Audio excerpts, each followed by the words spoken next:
Astronaut Rick calling Earth. Astronaut Rick on the Viking Odyssey calling Earth. Calling Earth, are you there?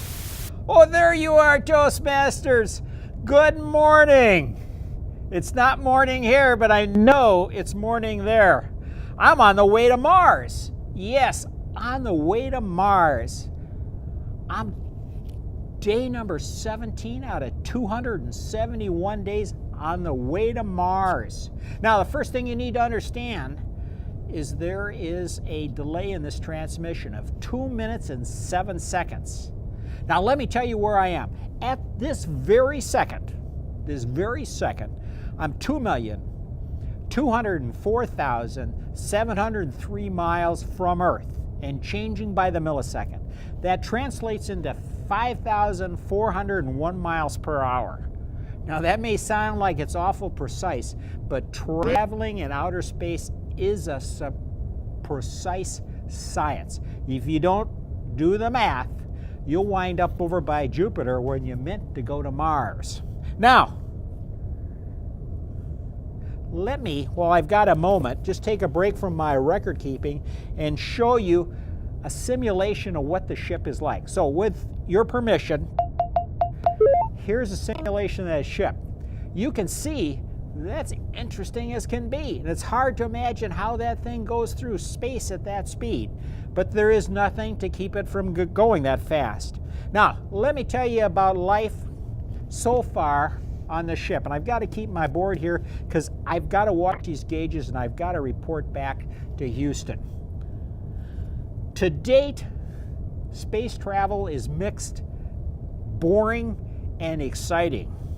The exciting part is when I get to take duct tape and fix a puncture in the hull. Yeah, I didn't think I was going to have to do that, but it took this duct tape, the Gorilla stuff, to take care of that. I'm on watch, which means that I watch the gauges, monitor the systems, and we do this 24/7 while my remaining 4 crew members are sound asleep. When I go off watch, somebody else takes care of that. Now, what's it like on a spaceship? It's like no other thing you've ever experienced before. First of all, it's very Spartan conditions. Each one has their own sleeping compartment, which is kind of like a glorified, compacted phone booth with places where you pack all your personal stuff, but that's where you stay, and you will stay for the next 271 days, less the 17 we've traveled so far. The crew lives very close to one another. The rest of the space conditions are very, very Spartan, and quite frankly, thank God for air fresheners. Now, what is space like? It's cold. It's really cold. 300 degrees below zero. I don't believe anybody's experienced that. Fortunately, I got my long johns along. That will help take a little bit of the nip off it, and it really makes the difference. It's also dark. You know, when we look up into the sky and you see all those stars and so on and so forth, you'd think there'd be light in space. There isn't. It's dark. It's just plain dark. And it's quiet. If it weren't for the background noise of the systems, which we carry and wear air protection for us, you wouldn't hear a thing, and it might drive you a little bats. Now, whoa! We just went through an asteroid belt, and while I'm dialing it up so you can get a look at it, I just want to tighten up my seatbelt here, and boy, that was a little rough. But you can see this asteroid belt. We just went through this, and of course it gives you some light, and thank goodness we didn't hit anything, because had we hit something, we could have had a problem. Now, one of the things that everybody asks about in space travel is, how's the food? And people ask. Well, it's okay. You know, they make food for this and food for that, and you got spaghetti, and you got French toast, and you got pancakes, all of which have been freeze-dried, hydrated, and then come back to you. Now, that's not too bad. But consider that the people on Earth who packaged this food never had to eat their food in outer space. It makes a difference. With that in mind, I squirreled away a few things. For special occasions like Thanksgiving or Christmas or the other holidays, a couple cans of Hormel chili,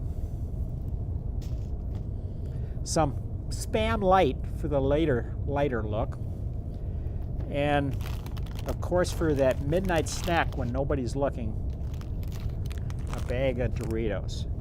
Thing you have to be careful with when you're eating the Doritos, because we're in zero gravity, those crumbs will be floating around and your crew members will look and say, "What is that? Are those Doritos?" "No, those are not Doritos." Now, what do you drink? Because we're in a closed situation, we recycle all of our water. And it takes a little getting used to drinking recycled water. Now, it can be flavored with things like Tang, which they've sent up on these space missions for years. But even the Tang gets a little old. So I brought along some Diet Coke, because everybody knows that Diet Coke can travel anywhere. The only thing I'm really missing is being able to nip on my bottle of bourbon. It's unofficially not on board, but I've heard that from time to time you may be able to nip on it. Now, I want to take just a break and show you where we're going to be going. This is a mock-up of the planet Mars. Now, this is taken from about 1,000 miles, and you can see if you look up in the left-hand corner, there's a kind of a dark spot. That's where we're going to be landing. Now, it's going to be a while before we get there. We got 271 days, less the 17, so it's going to be 250 something.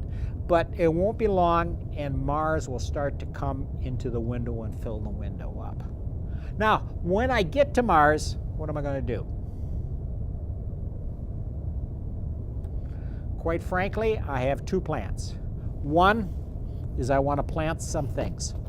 If you remember the movie Martian with Matt Damon, he was stranded on Mars and he grew potatoes.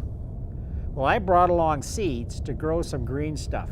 Lettuce, spinach, kale, Brussels sprouts, cucumbers, and green peppers. Anything that's green, because you all know you can't have too much in green vegetables. You just always cry for more. The other thing is, and it comes, what am I going to do when I get there? I'm going prospecting. I'm going to be the first one off the ship. And as soon as I get off the ship, I'm going out and stake some prospecting, some mining claims. I'm going to look for the 4 precious metals: gold, silver, platinum, and palladium. If I hit it there, I'll be rich beyond measure. I may even take a diamond or two while I'm there. And of course, everybody understands when you're looking at places like that, the law of the high seas applies. The abandoned property, first one there gets it. Ooh, I'm sorry, what was that noise? Sounds like the signal indicating the end of the transmission window for this particular transmission. So at this point in time, I've got a couple seconds left. I want to sign off. Astronaut Rick here, looking forward to the next transmission. Signing off.